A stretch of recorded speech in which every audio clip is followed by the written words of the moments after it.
ជំរាបសួរពុកម៉ែបងប្អូនទាំងអស់គ្នានៅថ្ងៃនេះដែរនាងខ្ញុំសូមជូននៅជំនឿហើយនិងហុងស៊ុយក្នុងការជ្រើសរើសរូបភាពតុបតែងផ្ទះដើម្បីបន្ថែមហុងស៊ុយល្អនិងជួយលើករាសីដល់ផ្ទះក្នុងការជ្រើសរើសរូបភាពដើម្បីតុបតែងផ្ទះមានទាំងផលល្អនិងផលអាក្រក់ចំពោះម្ចាស់ផ្ទះហើយផលទាំងនោះបានជះឥទ្ធិពលដល់សមាជិកគ្រួសារនិងខ្លួនឯងទៀតផងរូបភាពអ្វីក៏ដោយទោះបីជាយើងចូលចិត្តឬក៏មិនចូលចិត្តគួរណាតុបតែងឬក៏ដាក់ឲ្យបានត្រឹមត្រូវរូបភាពទឹកជ្រោះជារូបភាពផ្ដល់សេចក្តីសុខនិងចម្រុងចម្រើនដល់ម្ចាស់ផ្ទះបានយ៉ាងល្អ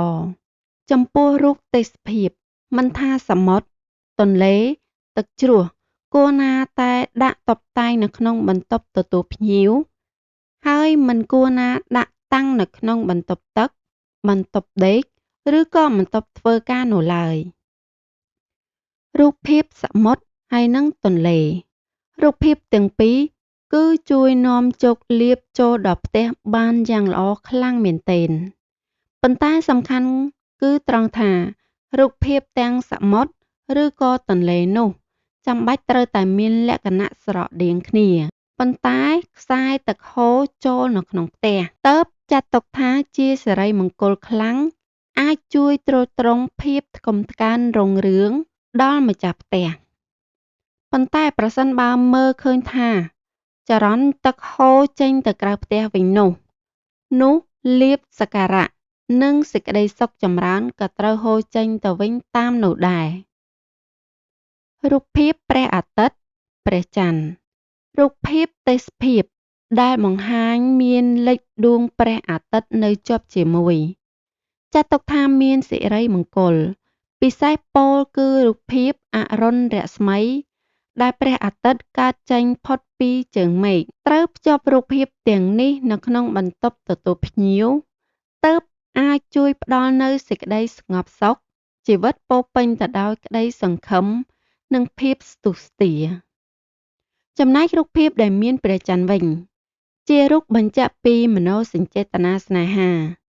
រូបភាពនេះគឺគេប្រើដាក់តែនៅក្នុងបន្ទប់គេងតែប៉ុណ្ណោះ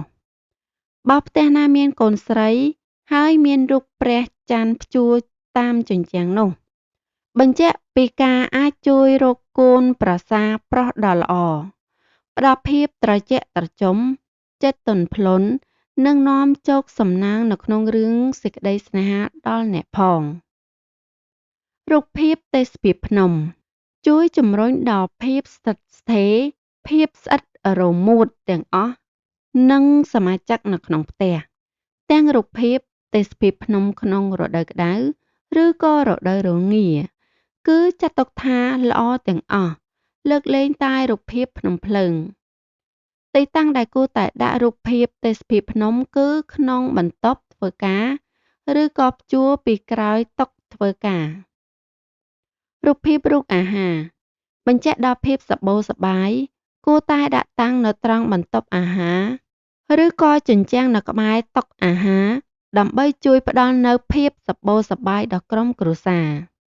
រូបភាពសួនផ្កាជារូបភាពជួយផ្ដល់សេចក្តីសុខភាពរុងរឿងដែលចាត់ទុកថាជារូបភាពល្អបំផុតទោះបីជាយ៉ាងណាក៏ដោយរូបភាពដែលល្អ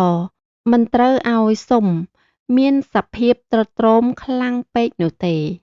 បើករណីមានដើមឈើរំពាត់ដោយវល្លិជំចិត្តចាត់ទុកថាមិនផ្ដល់ភាពមង្គលព្រោះអាចបំផ្លាញរលូនខាងផ្នែកប្រាក់កាក់និងការប្រកបអាជីពរបស់លោកអ្នករូបភាពផ្លែឈើទីតាំងដែលផ្ដល់ក្តីរុងរឿងគឺនៅក្នុងបន្ទប់អាហារ